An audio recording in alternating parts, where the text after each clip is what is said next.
Isang magandang hapon mga kasari-sari ko dyan. Kamusta po kayo? Kamusta ang inyong negosyo? Eto na naman si Ate Tinti ninyo. May dala akong topic na syempre magkakaroon kayo ng kaunting idea. Lalo na sa mga nagbabalak na magkaroon dyan ng negosyo.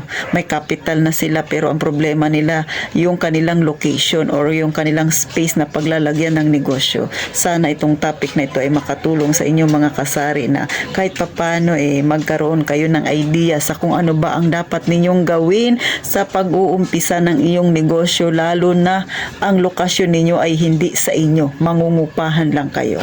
So number 1 mga kasari, una syempre dapat may capital ka. Kung check na yan, ano ba ang iyong business na itatayo? Yan ang number 2. Kapag meron ka nang naiisip na business na itatayo, syempre ang sunod lokasyon.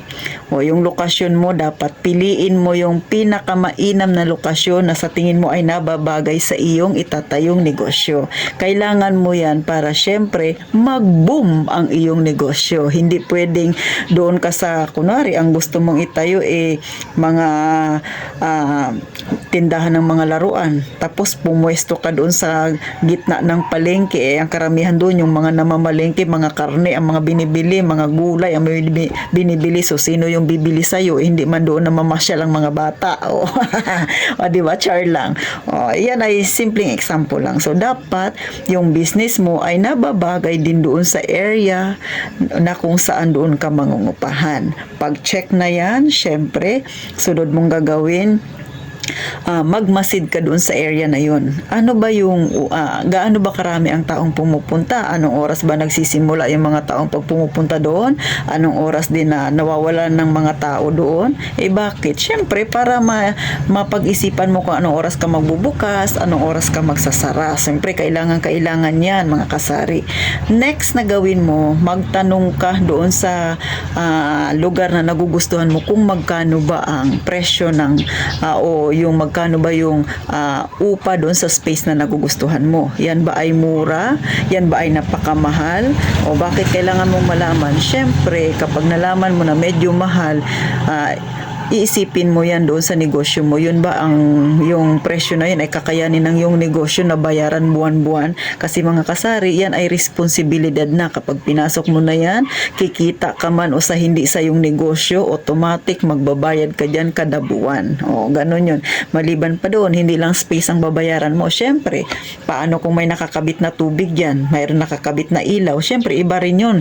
Ibang usapan yun na bayarin din. So, tatlo na sila na babayaran mo buwan-buwan. Kakayanin kaya ng negosyo mo yan, mga kasari? At paano pa kung hindi naman ikaw ang magbabantay, kundi kukuha ka ng tagabantay? O diba? Syempre, paswelduhan yun. So, dagdag na naman yun sa responsibilidad mo. Kakayanin ba ng negosyo mo yun na i-handle yan, kasari?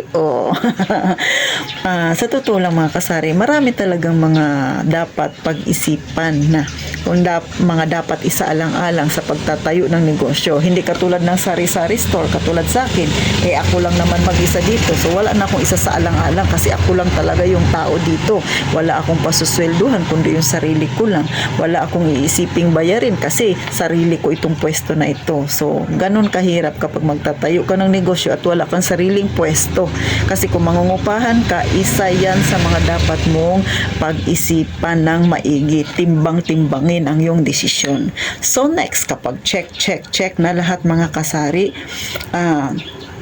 siyempre, ang sunod mo na pag-iisipan, yun bang itatayo mong negosyo, ikaw pa lang yung magtatayo dyan. Ikaw yung nauna. Kasi mamaya, pagka nag-check ka ng area, marami na pala kayo dyan, pero dahil gustong-gusto mo pa rin itayo yung negosyo, ang tanong, gaano ka ba kahanda na makipagkompetensya sa yung mga kaparehas na paninda? Gaano ba yung lakas ng loob mo para mag-stand up ang yung tindahan? Diba? Ganon mga kasari. So, marami talagang isasaalang-alang, marami kang pag-iisipan. Pero kailangan mong gawin yan kasi hindi pwede yung bara-bara ka lang sa pagninegosyo. Naisip mo lang, malaki itong kita na to. Paano nga kung marami na kayo dun sa area na yun? Kaya mo bang makipagsabayan sa mga datihan na? Siyempre, yung mga datihan na yan, may mga suki na yan.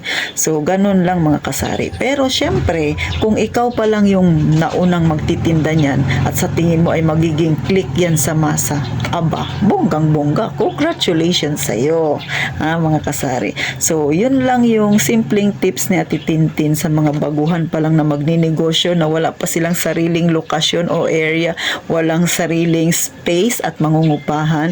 Sana kahit papano magkaroon na kayo ng kaunting idea para bago kayo sumabak mayroon na kayong kaunting nalalaman. Hindi kasi pwede na sasabak kayo sa gera pero wala kayong dalang kalasag. Mahirap yun. Sa totoo lang, madaling magtayo ng negosyo. Pero masakit tanggapin kapag ang negosyong tinayo mo wala pa isang buwan, ilumagpak na.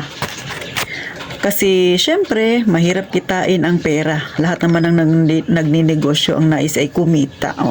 Sayang naman kung hindi pa umabot ng isang buwan, magsasara ka na. Sayang ang panahon, sayang ang pera, at sayang ang oras mo. Diba? Ginugol mo sa ganun, tapos saglit lang walang nangyari. So, ganun lang kasimple mga kasari. Pero ganun din yan kasakit. So, sana kahit papano mga kasari, may natutunan kayo kay Ate Tintin ninyo.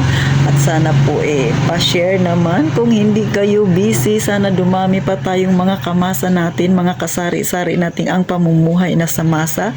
At syempre pa, sana po lumago lahat ng mga may negosyong kagaya ng sa atin. So ito ang Ate Tintin ninyo na laging nagpapaalala, mag-iingat tayong palagi mga kasari.